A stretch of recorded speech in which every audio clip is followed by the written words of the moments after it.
கரெக்டாக 7th 8th படிக்கும்போது. ஆனால் அந்த ஜூலி ஓகே பண்ணிவிட்டு ஏன்டா ஓகே பண்ணோன்ற மாதிரி நிறைய ஃபீல் பண்ணிட்டேன். விளையாடவே டைம் கிடைக்காது, ஒரு போகணுன்னா முடியாது. அதில் வேற இது கண்டிப்பாக சொல்லி ஆகணும், அந்த ஜூலி இன்னைக்கு இவ்வளோ பெருசாக ஹிட் ஆயிருக்கு அப்படின்னா கீர்த்தி வாசன் அப்படிங்கிறவங்க அது ஒரு மேஜர் பார்ட். கண்டிப்பாக அந்த இடியாட்டிக் பிரதர் இல்லைன்னா இது இவ்வளோ தூரம் வந்திருக்காது. என்னெல்லாம் லிட்ரலாக அந்த மேன் அழ வச்சிருக்கான், போயா உன் டப்பிங்கே வேணாம் அண்ணன் ஓடி போகிற அளவுக்கு என்னை ரொம்ப படுத்தியிருக்காரு. இப்போ நான் பார்க்கும்போது அப்பா அதோட அவுட்புட் எவ்வளோ அழகாக இருக்குது அப்படின்னு வைக்கிற அளவுக்கு அவ்வளோ நல்லா இருக்கு. எஸ், அந்த அண்ணன் யாருன்னா ரொம்ப நாளா கேட்டுட்டு இருக்கு அவர்கிட்ட இன்டர்வியூ ப்ளீஸ் நான் சொல்ற கீர்த்தி நான் தயவு செஞ்சு வந்து இன்டர்வியூ கொடுத்துருங்க. ஸ்டுடியோ ரெடி பண்ணிட்டு இருக்காரு, ரெடி ஆனதுக்கு அப்புறம் அவரை கூட்டிட்டு வந்து அவங்களுக்கு இல்ல வருவார்.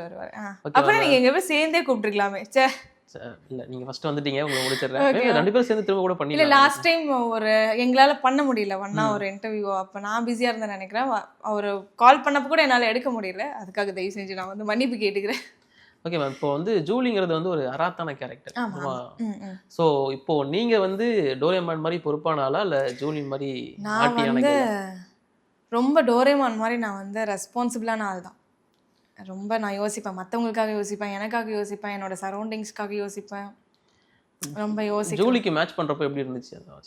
ஜூலிக்கு மேட்ச் அப்போ நமக்கு அந்த ஏஜ்ல ஒன்றும் தெரியாது இல்லையா, பேசினா காசு கொடுப்பாங்க அது அவ்வளோதான் தெரியும். ஓகே பண்ணலாம், நான் இந்த கீர்த்தி என்ன சொல்கிறாரோ அப்படியே செஞ்சு விட்டு போயிடலாம், அவ்வளோதான். ஆனால் அப்போ எனக்கு பெருசாக தெரியல.